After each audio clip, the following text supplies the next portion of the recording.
Kumusta? Anong feeling lang na magiging lola na? Yung mga pinag-uusapan natin dati na wish mo, ngayon nangyayari na. Ano feeling? Yes. Hindi na ako nakakatulog dahil darating na yung aking little boss. Yes. Kailan ba? So Malapit excited na ako everyday. Tinitext ko si Ria like, buntis, hindi ba sumasakit? Kasi ngayon na yun anytime na talaga? Yes, so sabi ko buntis. So mas aligaga ka na? Mas aligaga ako. Sabi niya, ma'am, relax. Hindi ako ma-relax. Kasi siyempre, first apo Yes, di ba pangako mo kahit ikaw na lang mag-alaga. Ako na lang mag-alaga. Sa akin na lang yung Mag-shopping apo na lang nila. sila, mag-abroad sila, basta ikaw lang. Sa kanila na lang yung akin na yung apo ko. Eto, anong feeling kay Arjo? Yung may achievement na naman, another achievement. Yung, actually, hindi inaasahan, di ba, ng lahat pero biglang-bigla. Alam mo yung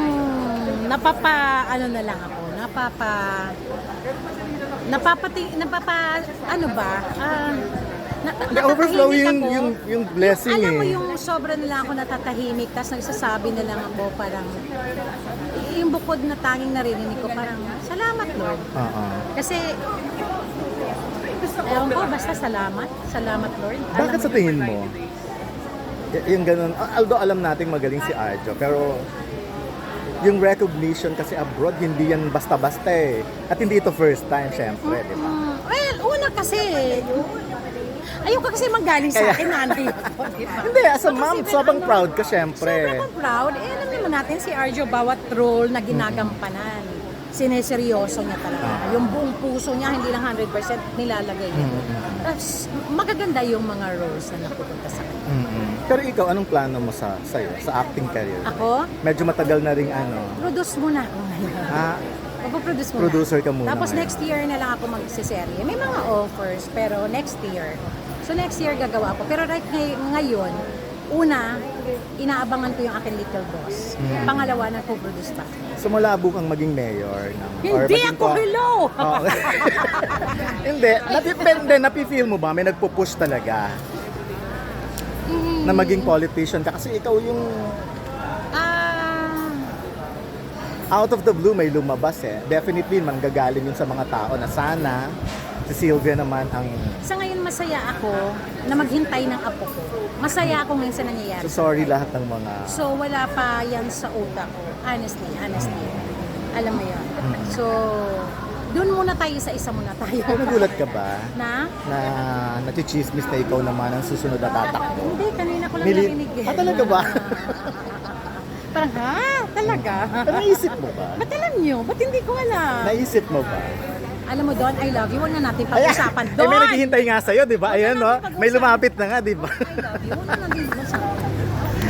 Pero very soon na rin po, hopefully, malaman din po namin yung final na kalalabasan nito or what platform will we be coming out for this. Then, doon na tayo sa political plans mo naman. Yes, so Tuloy pa rin ba? tapos na lahat, no? No, that's not true. My mom is not replacing me.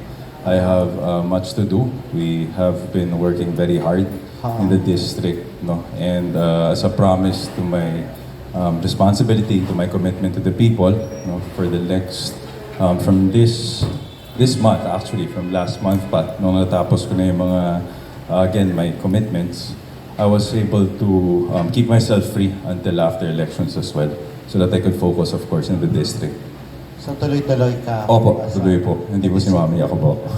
Last na lang, saan naman si Maine dyan sa lahat ng mga ginagawa mo? Of course po, during my free times and during my free days, kapag may bakasyon, kaya nga po, we travel, nakikita po ng tao, because those are the only times talaga na we get to spend time together, to be honest. Kasi pag nandito po sa Manila, of course, meron din siyang responsibilities. She also has commitments to attend to, and also me as well. I juggle up, all these things, but rest assured, no, it's just time management, proper time management, and we're both very happy if pangunahan ko na po kayo, and yeah, it's just really time management po, and she's always my priority at the end of the day as well.